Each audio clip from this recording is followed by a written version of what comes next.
Vamos ler a Bíblia em Mateus capítulo 4. A Bruna destacou que nós estamos terminando uma série de um pequeno texto, de uma pequena passagem, que é Mateus 4, de 1 a 11, mas nós já estamos no verso 8.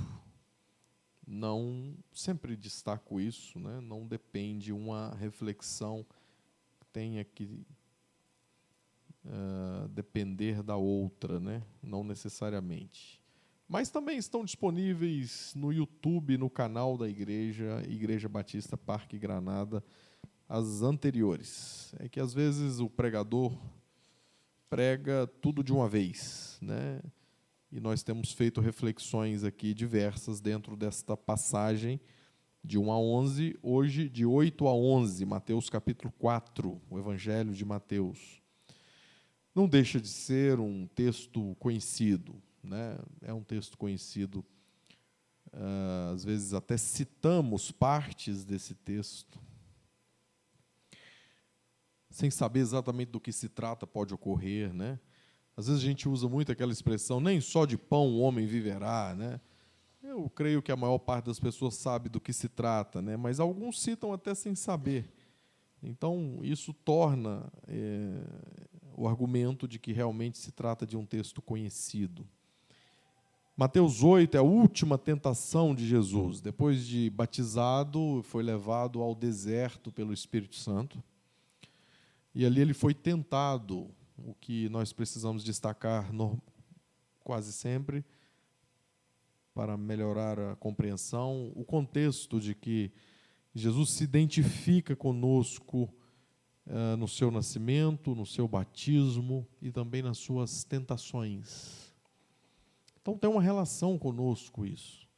São tentações que, ao longo da existência humana, o inimigo das nossas almas, o diabo, ele sempre vai se valer delas, porque elas são extremamente sutis, elas são muito mais profundas e até muito mais recorrentes na vida diária do que a superficialidade. Por isso, a importância, eu preferi assim, é exclusiva de cada mensagem tratar de apenas uma tentação. E hoje é a última. Diz assim: e levou ainda o diabo a um monte muito alto. Mostrou-lhe todos os reinos do mundo e a glória deles. E ele disse: tudo isto te darei, se prostrado me adorares. Então Jesus lhe ordenou: retira-te, Satanás, porque está escrito: ao Senhor teu Deus adorarás, e só a Ele darás culto. Com isto o deixou o diabo, e eis que vieram anjos e o serviram. Amém? Em primeiro lugar, aquela tentação transforme essas pedras em pão, e a gente considerou que aquilo era uma forma de Satanás por eras e eras e eras. Sugerir que, em hipótese alguma, você se permita estar vazio. E a vida de muitos, de tantos, se torna uma busca por se encher, através de esforços, exercícios quase mágicas, quase milagres, para que a gente nunca fique vazio, para que a gente o tempo todo fique em busca disso. Em segundo lugar, a tentação para que Jesus subisse no pináculo, no ponto mais alto do templo,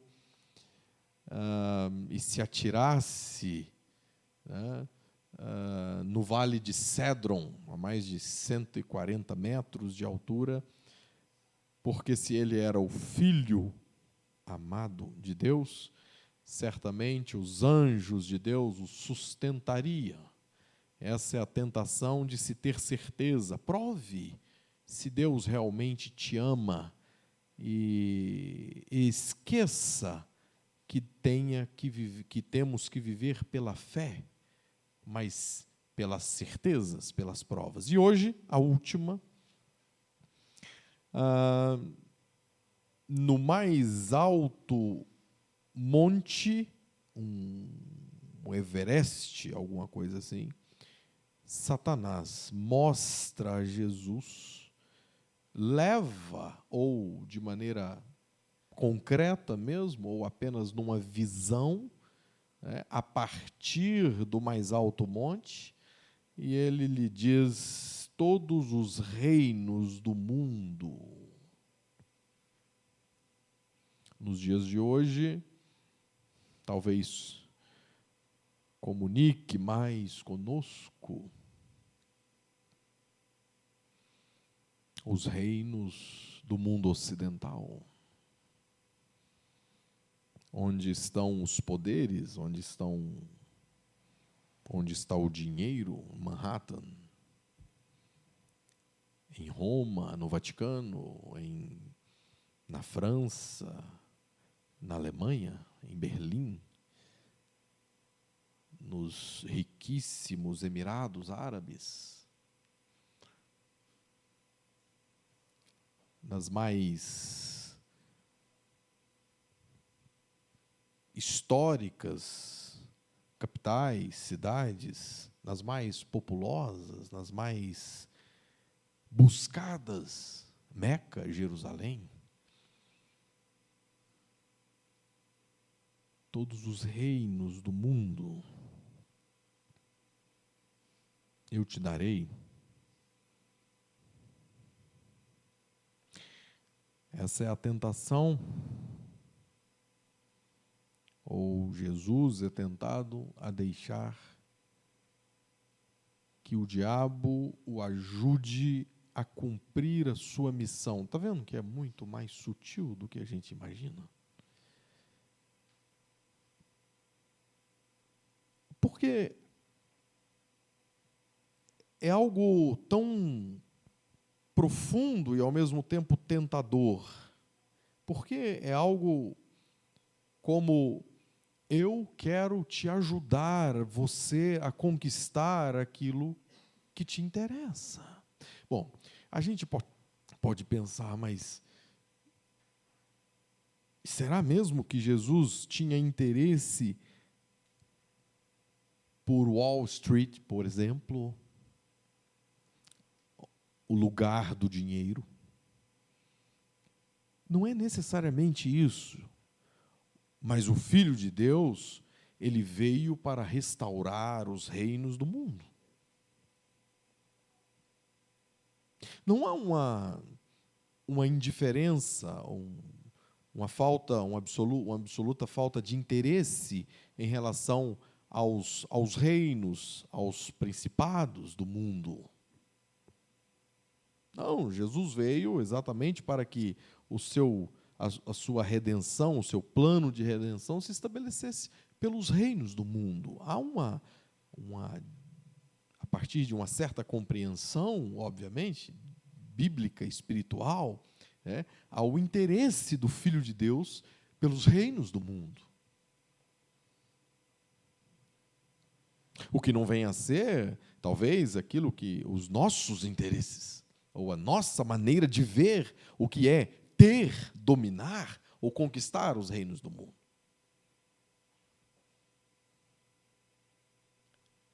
E Satanás, de acordo com o versículo 8, ou levou ainda. Ou seja, havia uma última proposta, e talvez a mais perigosa, talvez a mais tentadora, dá até para fazer um trocadilho, né? O tentador sabe como ser tentador. Nunca o despreze. E a proposta é: dê uma olhada nisso. quero te dar tudo isso.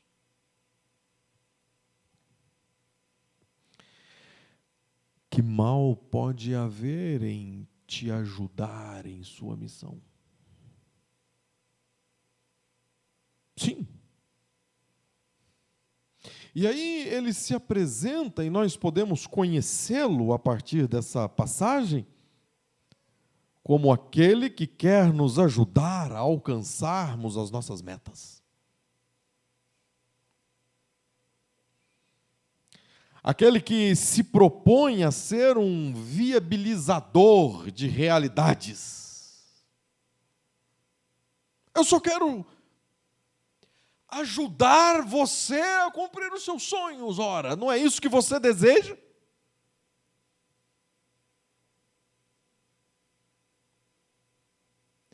E o perigo está no fato de que não é isso que você tem como desejo especial, até mesmo transcendente. Tem gente que fica buscando razões para justificar os seus muitos ganhos, o seu muito trabalho, os seus caminhos. Isso acontece a partir do relacionamento conjugal dentro de casa, né? A gente fica buscando razões para dizer, mas existe nobreza nas minhas atitudes. Por mais que isso custe a minha ausência insuportável, eu estou só sendo ou buscando o que vai melhorar tudo para todos, não? E a gente fica, às vezes, inventando ou buscando razões nobres.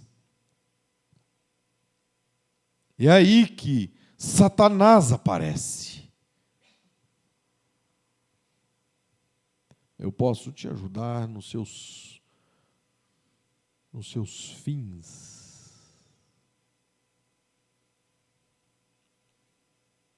Porque todas as vezes que nós dizemos que tudo que queremos é achar e buscar a coisa certa, nós estamos dizendo, meu bem, no final, os fins terão justificados os meios. Quando a gente chegar lá, você vai ver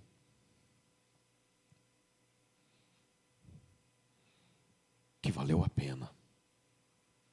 E é aí que Satanás entra. Sim, os fins justificarão os meios.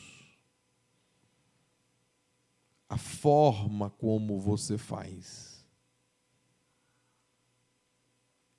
ela vai ficar no passado, ela vai se tornar invisível quando nós conquistarmos as coisas que nos foram impostas ou que nos são necessárias.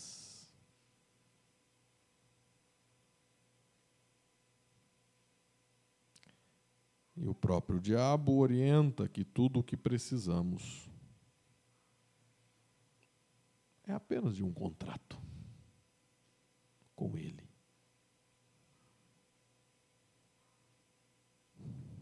Sim, um contrato, um acordo,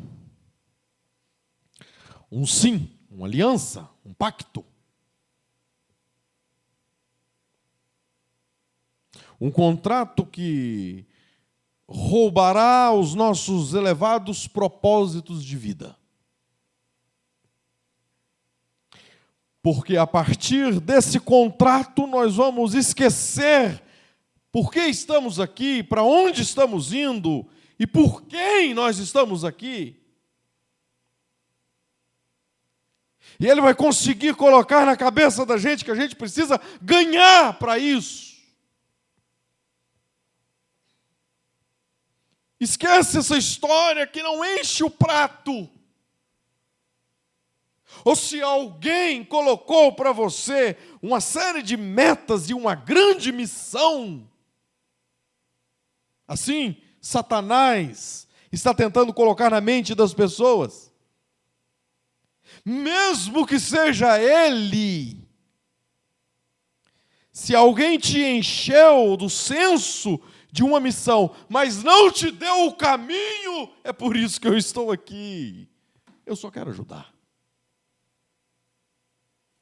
Você faz um acordo comigo e eu te dou todas as coisas que colocaram para você como meta, como missão. Portanto, é só um contrato que descreve que você está por sua própria conta para cumprir a meta.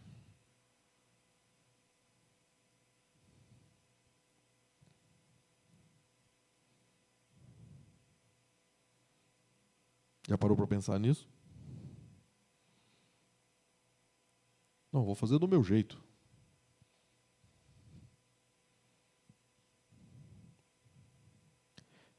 É preciso entender.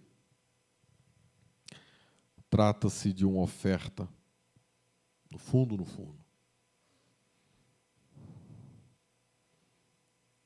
trata-se de uma oferta para sermos maus de outra maneira.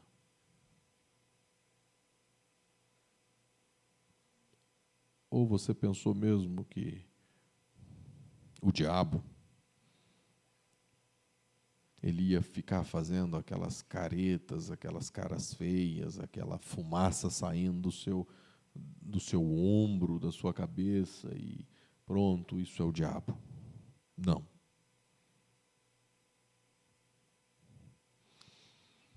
E o que vem a ser uma proposta para ser mal de outra maneira? No fundo, não parece uma proposta para nos tornarmos maus, mas uma proposta para nos tornarmos messiânicos. Gente que faz com a própria mão, resolve. Sem ela, a coisa não funciona. Sem a minha presença, eu começo a imaginar. As coisas não vão, a construção não anda, o mundo desaba. É uma proposta para encher o mundo de Messias. Satanás quer isso. Ele quer nos fazer crer que nós somos gente que faz a diferença. Parece que tem tudo a ver com autoajuda, né? Tem que ter cuidado com autoajuda.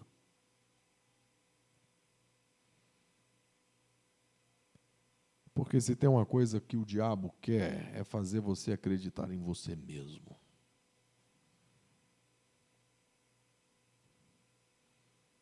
E aí ele vai instituir um mundo cheio de messias. Messias avarentos, mesquinhos, que querem porque querem conquistar todos os reinos. Eu quero conquistar, olha, e eu tenho que conquistar. A minha missão é essa. Aí chegou um cara aqui com um pacote de realizações, de sonhos, que parece que não vai custar nada, bobagem, basta a gente gostar dele de uma maneira veemente, de uma maneira especial. Basta a gente assinar um contrato.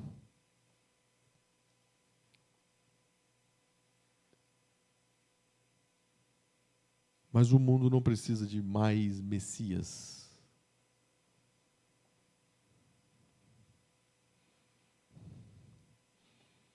O mundo precisa de testemunhas. É isso que Jesus institui. Vocês serão meus messias. Não, vocês serão minhas testemunhas.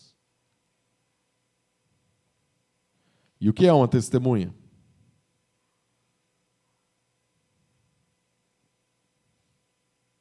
o que faz toda a diferença, dependendo do contexto, né? É tudo que um juiz quer.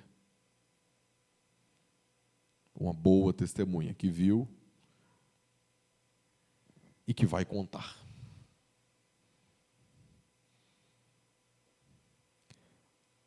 A obra de salvação que está sendo feita, eu vi e vou falar. Não é a obra de salvação que foi feita, é o que está acontecendo.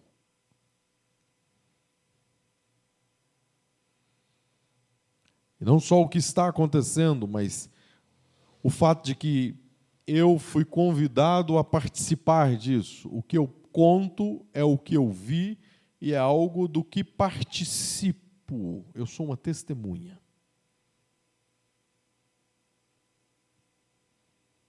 E do que eu participo está na contramão da conversa leve, do papo mole do diabo. Não, eu não tenho mãos que conquistam. Tudo que tenho é dádiva. Não conquistei nada. Do que realmente importa, não conquistei nada. Tudo é bênção. E bênçãos só podem ser recebidas, não conquistadas. Você acha que conquista bênçãos? Não entendeu nada, desculpa. Aliás, não sei se hoje pela manhã, acho que sim, estava dizendo isso. Participe daquilo que é ensino, daquilo que é troca de experiências de gente que realmente conhece a Deus. Participe. Seja pequenos grupos, seja escola bíblica dominical, seja o culto, participe disso, porque o que tem de gente completamente equivocada na compreensão, e olha que é gente de décadas de igreja, completamente equivocada no ensino aos filhos, a eles mesmos, não entendeu nada, e não sabendo o que é a jornada, o manual da coisa, você não vai saber usar. E pode se dar muito mal, tomando um rumo, um desvio completamente diferente. Fecho parênteses. E uma delas que tem que ser aprendida, conhecida, entendida a partir do que Deus fez hoje no Antigo Testamento, no Novo Testamento, na história da igreja, é de que tudo é bênção e que bênçãos não podem ser conquistadas. Aliás, é uma boa forma de dizer para Satanás: dá licença, por favor, não é nada disso.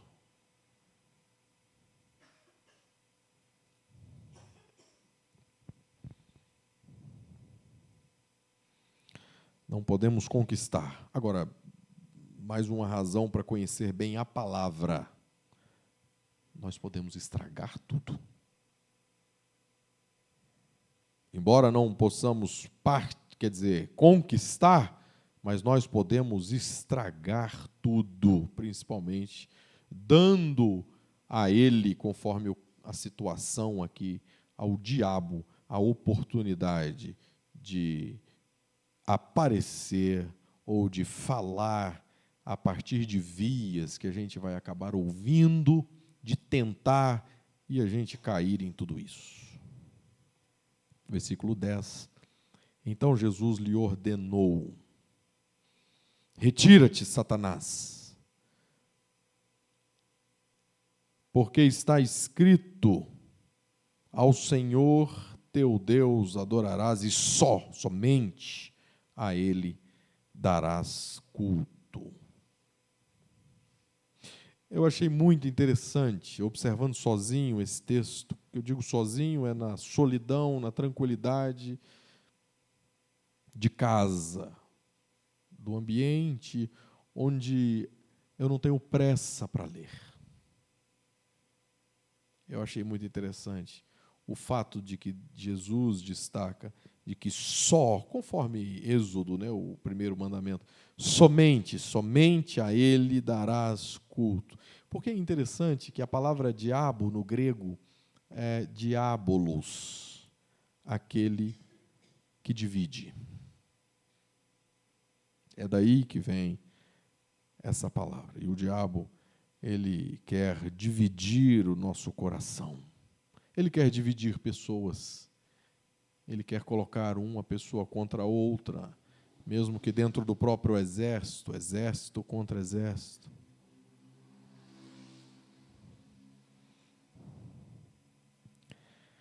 Ele, para que ele seja um dos, para que ele seja o outro. Para que ele seja... Não, eu não estou dizendo, como se dissesse, né? Eu não estou dizendo que você deva abandonar o seu Deus. Eu não estou dizendo que você não deva prestar cultos ao seu Deus. O papo, o assunto não é esse. Eu apenas me proponho a ser o outro. Qual o problema de você ter o coração dividido? Porque a minha parte, o meu papel é só poder ajudar em tudo isso. Sendo assim, Satanás se propõe a caminhar junto. Para quê? Para nos ajudar com os meios. Aliás, vamos manter os fins que ele quer. Mas ele não falou nos meios. Eu posso ajudar, as formas, como a gente chega lá. Então, ele aparece para convencer que não precisamos pensar só nele, só em Deus. É só isso. É só o fato de que a gente pode caminhar juntos. Eu, você e ele, Deus. Eu te ajudo.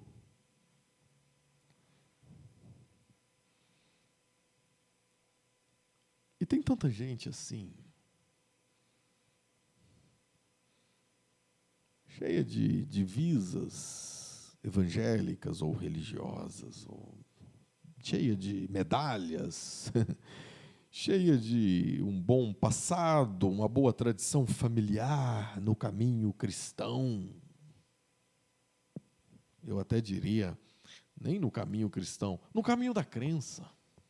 E não posso dizer também no caminho da fé, porque entre fé e crença existe um abismo. Mas no caminho da crença tem tanta gente que só aceitou o cartão de visitas de Satanás para que, de certa forma, consiga fazer direitinho a coisa que Deus quer que seja feita.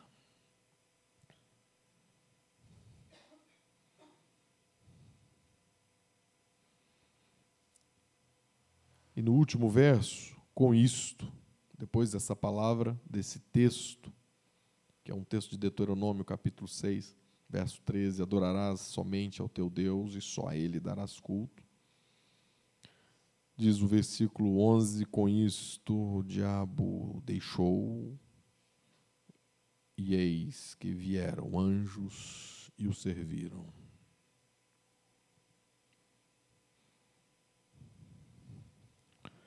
Anjos são mensageiros de Deus.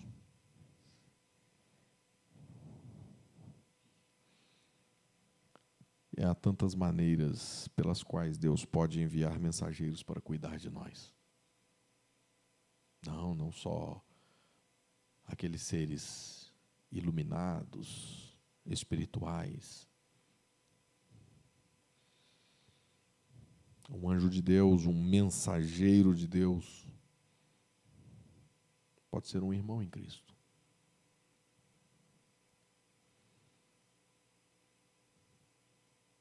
Pode ser as Escrituras, a palavra de Deus, a mensagem de Deus está aqui.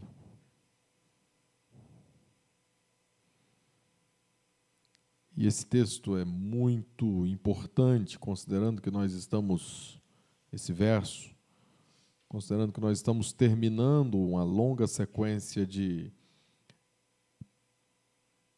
Jesus no deserto, em jejum por semanas e semanas, 40 dias.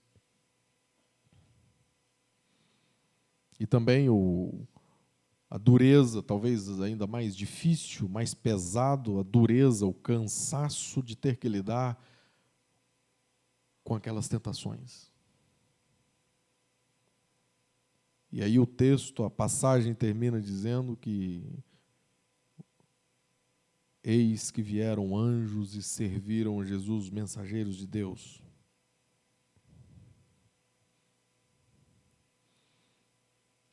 Como nós precisamos de cuidado depois de momentos difíceis, de longas jornadas. Como nós precisamos do outro. E olha que tem gente que fica achando mesmo que a necessidade do outro, a dor do outro, a angústia do outro, a solidão do outro é assim, eu vou orar por você, irmão, e aí achando assim que vai descer um anjo, miríades de anjos, assim, coletivos de anjos, assim, descer na casa dele e vai cuidar dele. Não, é você que tem que cuidar. Você pode ser feito, se tornar um mensageiro de Deus para cuidar de pessoas. Eu me lembro de um texto, é possível que eu já tenha lido isso aqui há anos, talvez há uns 9, 10 anos, um texto do Philip Yancey, em um dos seus livros. Eu lia muito Philip Yancey, acho que está parando de publicar no Brasil. Um jornalista que escreve numa perspectiva cristã sensacional, na perspectiva da graça, do amor, da pessoa de Jesus. E eu me lembro que ele escreveu um texto emocionante em um de seus livros. Eu já li tantos livros do Philip Yancey, que deve ser no Para Que Serve Deus, alguma coisa assim, é um dos livros dele. Ele diz: durante muitos anos acompanhei um amigo que passou por um período muito difícil. Ele lutou contra a depressão profunda e nessa batalha acabou se divorciando e perdendo o emprego. Passou um período internado em uma clínica de recuperação e sobreviveu a pelo menos 3 tentativas de suicídio. Encontrava-me com ele, orávamos e passávamos longas horas ao telefone. O próprio Philip Yancey, o próprio escritor que está dizendo, contando uma experiência pessoal. Na maior parte do tempo, sentia-me desamparado e inútil. As respostas que eu dava faziam pouca diferença, o próprio Philip Yancey dizendo, né? E depois de algum tempo, cheguei à conclusão de que o meu amigo precisava do meu amor e não dos meus conselhos. Simplesmente coloquei-me à sua disposição tanto quanto possível. Finalmente, meu amigo encontrou a cura que o trouxe de volta à sanidade. Um dia ele me disse: você era Deus para mim.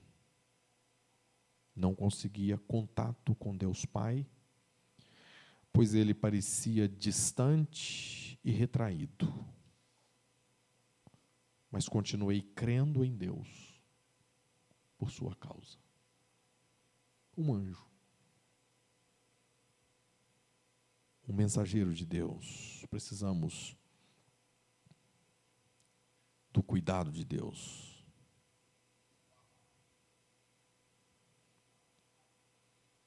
Jesus tinha acabado de completar o duro trabalho de resistir ao diabo. E agora não é mais hora de mais trabalho. Agora é hora de ser cuidado. Agora é hora de receber. E olha que é interessante que agora é hora de receber. Logo após uma conversa, um diálogo com alguém muito perigoso, muito sutil, que estava tentando convencer a Jesus que aquela era a hora de conquistar. Talvez seja esse o nosso problema, né? Desde muito novos, desde da infância, nós somos treinados para a conquista. E talvez seja esse o problema, nós não sabemos como receber cuidado. Como nos apresentarmos para os amigos, para os irmãos, para Deus, como pessoas vulneráveis, que estão precisando de ajuda, que estão no momento que, após ou durante uma dura batalha, uma dura jornada, precisamos receber.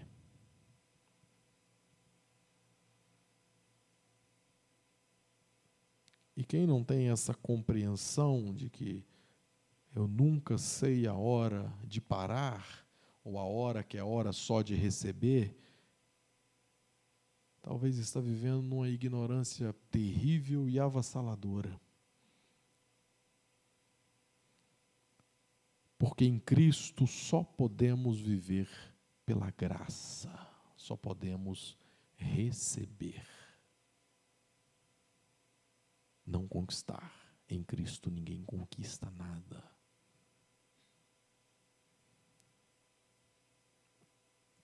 A nossa resposta tem que se identificar com a resposta de Jesus ao diabo.